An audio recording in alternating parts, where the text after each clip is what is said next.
बिस्मिल्लाहिर्रहमानिर्रहीम। नाजरीन, आज की वीडियो में हम आपको बताने वाले हैं हज़रत मोहम्मद सल्लल्लाहु अलैहि वसल्लम के कितने बेटे थे और कितनी बेटियां थीं और इनके क्या क्या नाम थे। इस तरह की ज़्यादातर मालूमात मुसलमानों को नहीं होती। अगर कोई ये पूछ बैठे कि हज़रत मोहम्मद सल्लल्लाहु अलैहि वसल्लम के कितने बेटे और कितनी बेटियां हैं, अगर आपको मालूम ना हो तो आप इन्हें क्या जवाब दोगे? ऐसे में क्या आप शर्म से पानी पानी नहीं हो जाओगे? अगर आप इस चीज़ का जवाब नहीं दे पाए तो आपका मुसलमान होना बेकार हो जाएगा।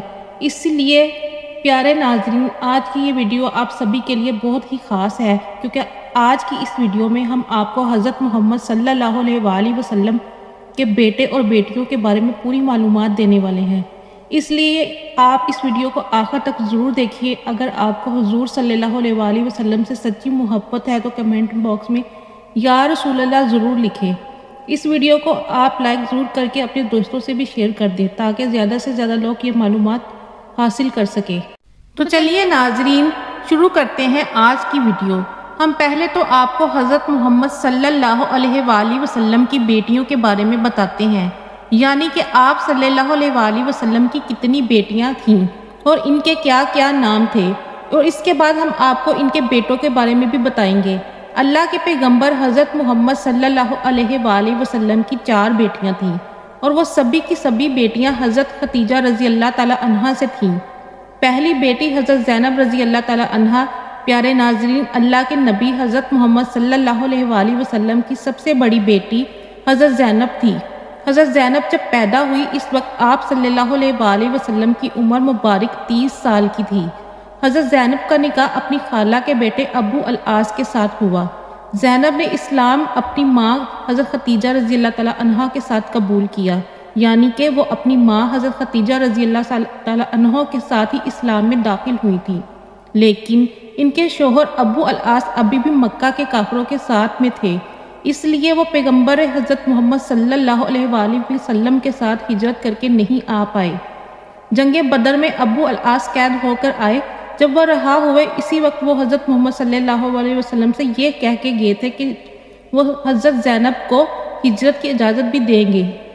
इसी वजह से हज़रत ज़ैनब मदीना जाने को तैयार हुई, लेकिन हमाद बिन असद ने एक नेज़ा तान कर मारा, जिससे हज़रत ज़ैनब नीचे गिरी और इनका हमल साक़त हो गया, यानी कि इनका हमल ख़त्म हो गया। लेकिन वो किस तरह मदीना अपने वालिद नबी करीम सल्लल्लाहु अलैहि वसल्लम की खिदमत में पहुंच गईं और फिर इनका इंतकाल 8 हिजरी में हुआ। हज़रत ज़ैनब ने अपने पीछे एक बेटी हज़रत अमामा को छोड़ दिया था और अबू अल-आस जब मुसलमान नहीं हुए तब तक काफिरों ने इन्हें इस बात पर बहुत उकसाया था कि वो ज़ैनब को तलाक दे दें, लेकिन इन्होंने इनकार कर दिया। और फिर सैयदना ज़ैनब को मदीने जाने के कुछ दिनों के बाद वो मुसलमान हो गए थे। दूसरी बेटी हज़रत रुकैया हज़रत मोहम्मद सल्लल्लाहु अलैहि वसल्लम की दूसरी बेटी रुकैया थी। प्यारे नाज़रीन, हज़रत रुकैया रज़ी अल्लाह ताला अन्हा की पैदाइश इस वक्त हुई जब हज़रत मोहम्मद सल्लल्लाहु अलैहि वसल्लम की उम्र मुबारक 33 साल की थी। हज़रत रुकैया का निकाह मक्का में हज़रत उस्मान बिन अफ़ान के साथ हुआ था। जब मक्का के कुफ़ार ईमान वालों को तकलीफ देने और इन पर जुल्म करने की हद पार कर रहे थे, तब दोनों हज़रत मोहम्मद सल्लल्लाहु अलैहि वसल्लम की इजाज़त से मुसलमानों के साथ हबशा में रहने चले गए। हबशा में अल्लाह ने इन जोड़े को एक बेटा अता किया। इन्होंने इसका नाम अब्दुल्ला रख दिया। जब बदर की जंग हुई थी, तब हज़रत मोहम्मद सल्लल्लाहु अलैहि वसल्लम बदर की तरफ तशरीफ़ ले गए थे। इस वक्त हज़रत रुकैया बीमार थी और इनकी तमीदारी और देखभाल के लिए इनके शोहर हज़रत उस्मान को मदीना में छोड़ा गया था। इसीलिए हज़रत उस्मान लड़ाई में शामिल नहीं हो पाए, लेकिन इस बीमारी में रुकैया का इंतकाल हो गया। जिस वक्त हज़रत ज़ैद बिन हरीस जीत की खुशी लेकर मदीना आए थे, इस वक्त हज़रत रुकैया को दफन किया जा रहा था। इनके बेटे अब्दुल्ला इनकी माँ के बाद 2 सालों तक जिंदा रहे। इनकी उम्र 6 साल की थी। इनका भी इंतकाल हो गया। तीसरी बेटी उम्मे कुलसूम रज़ी अल्लाह ताला अन्हा, नाजरीन, हमारे प्यारे नबी सल्लल्लाहु अलैहि वसल्लम की तीसरी बेटी थी। नाजरीन, हज़रत रुकैया के इंतकाल के बाद हज़रत मोहम्मद सल्लल्लाहु अलैहि वसल्लम ने अपनी तीसरी बेटी की शादी हज़रत उम्मे कुलसूम रज़ी अल्लाह ताला अन्हा की हज़रत उस्मान रज़ी अल्लाह ताला अन्हा से 3 हिजरी में की। इसीलिए हज़रत उस्मान को 2 नूरों वाला कहा जाता है। کیونکہ ان کے نکاح میں حضرت محمد صلی اللہ علیہ وآلہ وسلم کی 2 بیٹیاں آئیں۔ یہ ایک ایسی نعمت تھی جو کسی دوسرے کے پاس نہیں تھی، لیکن 9 ہجری میں ام کلثوم رضی اللہ تعالیٰ عنہ کا بھی انتقال ہو گیا۔ ان کے کوئی بچے نہیں تھے۔ ام کلثوم کو حضرت رقیہ یعنی ان کی بہن کے بغل میں دفن کیا گیا۔ چوتھی بیٹی سیدہ فاطمہ رضی اللہ تعالیٰ عنہ تھی۔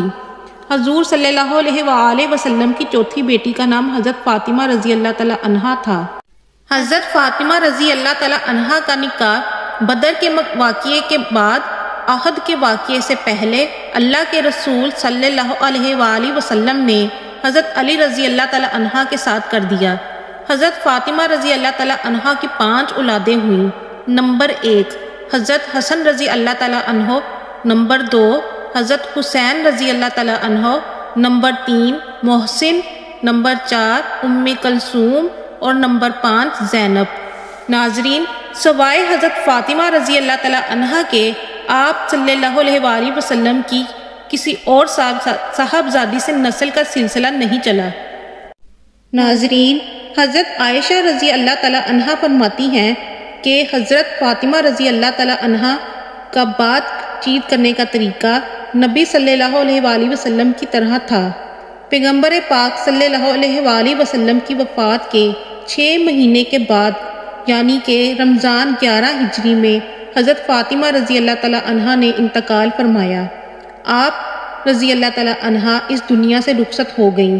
ناظرین، پیغمبر پاک صلی اللہ علیہ وآلہ وسلم کی یہ 4 بیٹیاں تھیں۔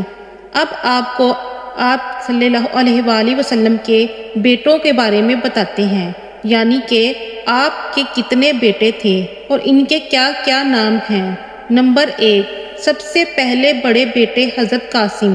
ناظرین، آپ کے سب سے بڑے بیٹے کا نام قاسم تھا، جو حضرت ختیجہ رضی اللہ تعالیٰ عنہ سے تھے۔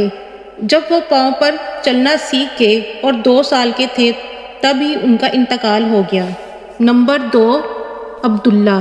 پیارے ناظرین، حضرت محمد صلی اللہ علیہ وآلہ وسلم کے دوسرے بیٹے کا نام عبداللہ تھا۔ عبداللہ کو طیب اور طاہر کا نام بھی دیا گیا تھا۔